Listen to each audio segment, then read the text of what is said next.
Barakatah Yahweh, Barakatah Yahushai, Barakatah Yahweh, Barakatah Yahushai, Ba'ashem, Rakakodash.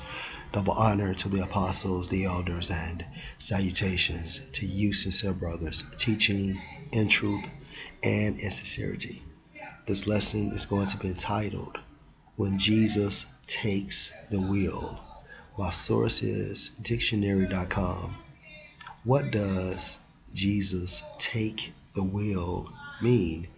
Jesus take the wheel is a request for divine intervention.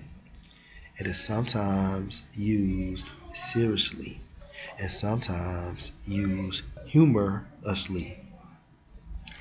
Let's see, according to history, what happened when Jesus took the wheel. My source is wikipedia.org. Jesus of Lubeck was a carrack built in the free city of Lubeck in the early 16th century. Around 1540, the ship, which had mostly been used for representative purposes, was acquired by Henry VIII, King of England, to augment his fleet.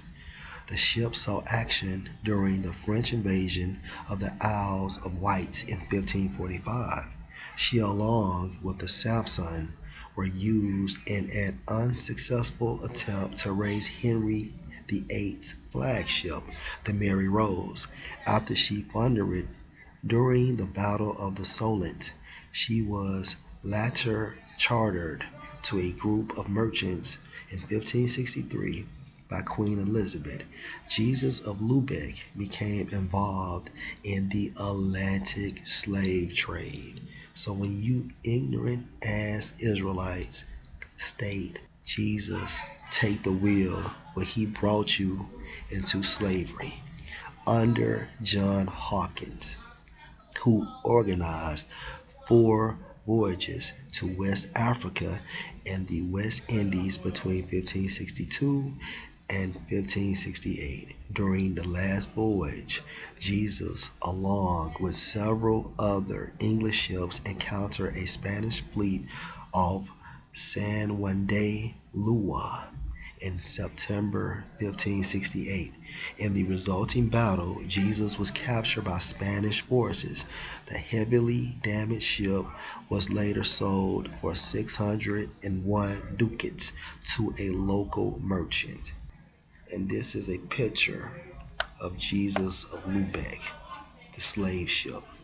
Let's see a visual of the encounters we had to go through when we came to America via these slave ships.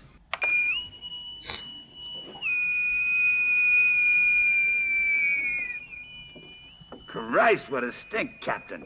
What did you bring, a cargo of rotten meat? What do you mean? This is all prime beef.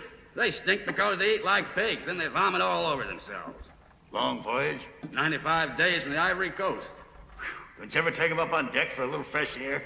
With all the frigates nosing around these waters like hungry dogs. Times have changed, Mr. Sims, now that our damn Yankee government considers this cargo contraband.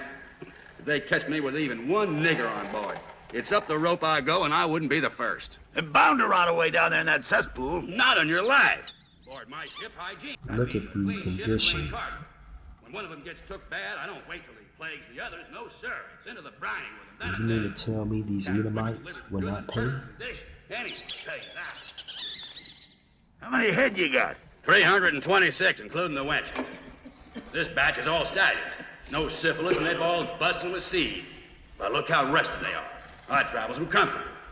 Each one got a space 6 foot by 2 foot. Why, they can even turn around. Real stallions. Every night they so hot for pleasure, and they all humping each other like a pack of dogs. And chains don't stop no how. And here's the wenches. All of them got pups, and near all is pregnant again. How many? 112. Look at this shit, y'all. Deuteronomy 28 and 68. And the Lord Yahweh shall bring thee into Egypt again with ships. Now, this was a prophecy that would occur if we broke the law, statutes, and the commandments. Egypt is modern day America, if you can receive that in the spirit, with ships. Okay, so how did we come here? Via slave ships. by the way whereof I spake unto thee. All right, because Moses was instructed by Yahweh Hashem El Shai that we would come here by ships if we broke the law, statutes, and the commandments. Thou shalt see it no more again, talking about our land, and there, which means America, ye shall be sold unto your enemies for bondmen and bondwomen, slaves, and no man shall buy you. That's the reason why MLK, Malcolm X, Marcus Garvey, and so on and so forth could never redeem us. The only person that can redeem us from slavery is Yahushua. Isaiah 22:17. Behold, the Lord Yahweh will carry thee away with a mighty captivity, and will surely cover thee. Verse 18. He will surely violently turn and toss thee like a ball into a large country. The large country is America.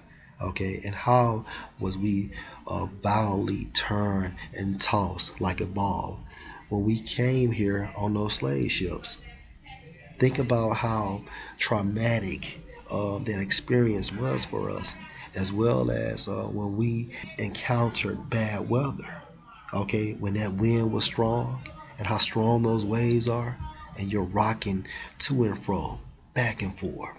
Hence the slave ships. Why? Because we broke the law, statutes, and the commandments. And you motherfuckers, you ignorant ass Israelites, have the audacity to make the claim Jesus take the wheel. Joel 3:3. And they have cast lots for my people, and have given a boy for an harlot, and sold a girl for wine, that they might drink.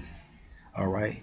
And when we came to America on these slave ships, we went straight to these auction blocks. What is an auction block? It's a platform where slaves were sold to the highest bidder. Okay.